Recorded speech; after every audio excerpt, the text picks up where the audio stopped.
नमस्कार, स्वागत है आप सभी का भारत सर्किल न्यूज़ में। और मैं हूं विनय और मैं पहुंच चुका हूं अपने चुनावी संवाद 2022 को लेकर आगरा के दक्षिणी विधानसभा में, जहां पर अपनी इस चुनावी रणभूमि में एक अलग ही महाभारत छेड़कर विनय अग्रवाल ने एक नया इतिहास रच दिया। जहां भारतीय जनता पार्टी का 2 बार से गढ़ माना जाता है, वहीं इस बार विनय अग्रवाल के नाम आने से भारतीय जनता पार्टी की भी नैया डगमगाने लगी हैं। आज हमारे साथ चुनावी संवाद में बातचीत करने के लिए विनय अग्रवाल जी मौजूद हैं। विनय जी, आपका बहुत बहुत स्वागत है। क्या लग रहा है चुनाव में, कैसे आप आए? मैंने पिछले 20-25 साल से समाज सेवा का कार्य कर रहा था। माननीय अखिलेश यादव जी का निमंत्रण आया और मुझे चुनाव लड़ने के लिए कहा गया और उनके आशीर्वाद से आगरा दक्षिण विधानसभा से मैं चुनाव लड़ रहा हूं। और मेरा भाव एक ही है कि समाज की सेवा करनी है। दक्षिण विधानसभा वासियों की सेवा के भाव से आया हूं। आपने तो बीजेपी का वोट बैंक और पूरा समीकरण बिगाड़ दिया है, और जो अन्य मतदाता हैं जो बीजेपी के फेवर में वोट देते हैं, उनको कैसे अपनी तरफ आकर्षित कर रहे हैं? देखिए, किसका वोट बैंक बिगड़ा किसका नहीं बिगड़ा मैं नहीं जानता।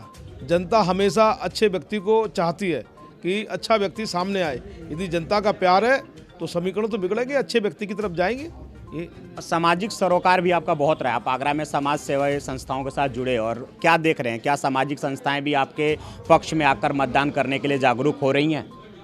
निश्चित रूप से हर व्यक्ति को समाज सेवा का भाव रखना चाहिए, समाज की सेवा करनी चाहिए, चाहे किसी भी स्तर पर हो। फल मिलता है। आज मुझे समाज सेवा का फल एक विधानसभा के प्रत्याशी के रूप में माननीय अखिलेश यादव जी ने दिया है, तो मैं उनका आभार भी व्यक्त करता हूं। और समाज सेवा आप करते रहिए, ईश्वर आप पे कृपा करेगा। विनय भाई, कद काफ़ी छोटा है विनय भाई का, लेकिन रसूख इस समय इतना बढ़ता जा रहा है कि कहीं ना कहीं आपकी जीत नज़र आ रही है। क्या लग रहा है, जनता जो आपके साथ घूम रही है वाकई जेन्युइन जनता है या डमी जनता है? कभी किसी के हमें कद पे नहीं जाना चाहिए, लेकिन ईश्वर ने बहुत बड़े बड़े व्यक्तित्व ऐसे पैदा किए, चाहे लाल बहादुर शास्त्री के रूप में हो, मुलायम सिंह के रूप में हो, जिन्होंने देश की सेवा की है। और जनता बहुत जागरूक है, जनता चाहती है अच्छा प्रत्याशी आए, और वो मुझे प्यार मिल रहा है, मैं जीतने जा रहा हूँ। विनय जी, एक तो जानना चाहूँगा कि आपकी पार्टी की जो योजनाएं हैं उसे अपने दक्षिणी विधानसभा क्षेत्र में लोगों के लिए कैसे समर्पित करेंगे? देखिए, आगरा वासियों के लिए माननीय अखिलेश यादव जी ने अपनी पिछली सरकार में भी बहुत कुछ दिया था, चाहे लखनऊ आगरा एक्सप्रेसवे के रूप में हो, इनर रिंग रोड के रूप में हो, मेट्रो के रूप में हो, या ताजमहल के आसपास के सौंदर्यीकरण का विषय हो। और जो गंगा जल के प्रोजेक्ट जो आगरा में आज की डेट में आया हुआ है और लोग इसका श्रेय लेने की कोशिश कर रहे हैं, उन्हें ये जान लेना चाहिए कि गंगा जल का प्रोजेक्ट माननीय अखिलेश यादव जी की सरकार में शुरू हुआ था। विकास के मुद्दों पर हम चुनाव लड़ रहे हैं। हमारी जो एजेंडे रहेंगे, मुख्य रूप से स्वास्थ्य। कोरोना काल में जिस तरीके से लोगों की मौत हुई, ऑक्सीजन नहीं मिली, और जिनकी मौत हुई उनको बीमे का भी पैसा नहीं मिला। जो जीएसटी में व्यापारी रजिस्टर्ड था उसको 10 लाख रुपए बीमा मिलना चाहिए था, वो नहीं मिला। तो जनता में बहुत आक्रोश है, और हम चाहेंगे कि आगरा में स्वास्थ्य के लिए एक बहुत बड़ा हॉस्पिटल बने, जिसमें किसी चीज़ की कमी ना रहे। शिक्षा का केंद्र बने, जैसे लोग कोटा पढ़ने जाते हैं बच्चे, तो आगरा में ऐसा एक केंद्र बनना चाहिए, क्योंकि आगरा के अंदर इंडस्ट्रियाँ नहीं लग सकती। आगरा में पोल्यूशन के कारण इंडस्ट्री नहीं लग सकती, ताजमहल के कारण इंडस्ट्री नहीं। तो हमें ऐसी फैक्टरों पे फोकस करना पड़ेगा। जैसे आईटी इंडस्ट्री है, जिसकी ज़मीन माननीय अखिलेश यादव जी ने अपनी सरकार में अलॉट कर दी थी, लेकिन अभी तक आईटी पार्क नहीं बनाया गया।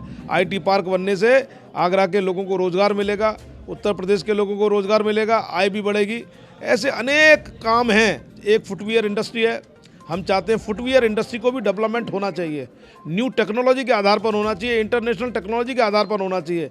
आगरा के अंदर फुटवियर का ऐसा एक मार्केट बने, लोग देखें कि साहब आगरा जाएं तो कम से कम आगरा के अंदर घूमें फिरें। और इंटरनेशनल एयरपोर्ट होना चाहिए आगरा के अंदर। जो जेवर पहुंचा दिया गया वो बहुत गलत किया गया है। जब इंटरनेशनल एयरपोर्ट होगा तो यहाँ पर लोग आएंगे, रुकेंगे, व्यापार करेंगे, ताजमहल देखेंगे, घूमेंगे फिरेंगे, परचेजिंग करेंगे। तो इन सब चीज़ों से यहाँ के लोगों की आय बढ़ेगी। जब यहाँ के लोगों की आय बढ़ेगी तो समृद्धशाली होगा हमारे आगरा का नागरिक। इन सब मुद्दों के ऊपर हम लोग इंटरनेशनल स्टेडियम की भी हमारी एक वो है कि हम लोग इंटरनेशनल स्टेडियम पर भी वर्क करें। एक हम चाहते हैं जो जाम की समस्या है उससे निजात मिले। MG रोड पर एलिवेटेड रोड की स्थापना बहुत ज़रूरी है क्योंकि लोगों का समय और पेट्रोल दोनों खर्च होता है। ऐसे अनेक मुद्दों पर काम करने की इच्छा है। विनय जी, एक चीज़ जानना चाहूँगा कि अगर आगरा दक्षिणी विधानसभा की जनता आप पर विधायक का सरताज पहनाती है तो 5 ऐसी कोई योजना बताइए जो प्राथमिकता से अपने विधायक निधि से कार्य को कराना चाहेंगे, युवाओं के लिए, वृद्धाओं के लिए, शिक्षा के स्तर पर और सामाजिक न्याय के स्तर पर। निश्चित रूप से मैंने इतनी योजनाएं गिना दी, इनमें से 5 योजनाएं आप जो पूछ रहे हैं इनमें से कोई भी आप 5 योजनाएं रख सकते हैं क्योंकि 5 योजनाओं पे काम नहीं होगा।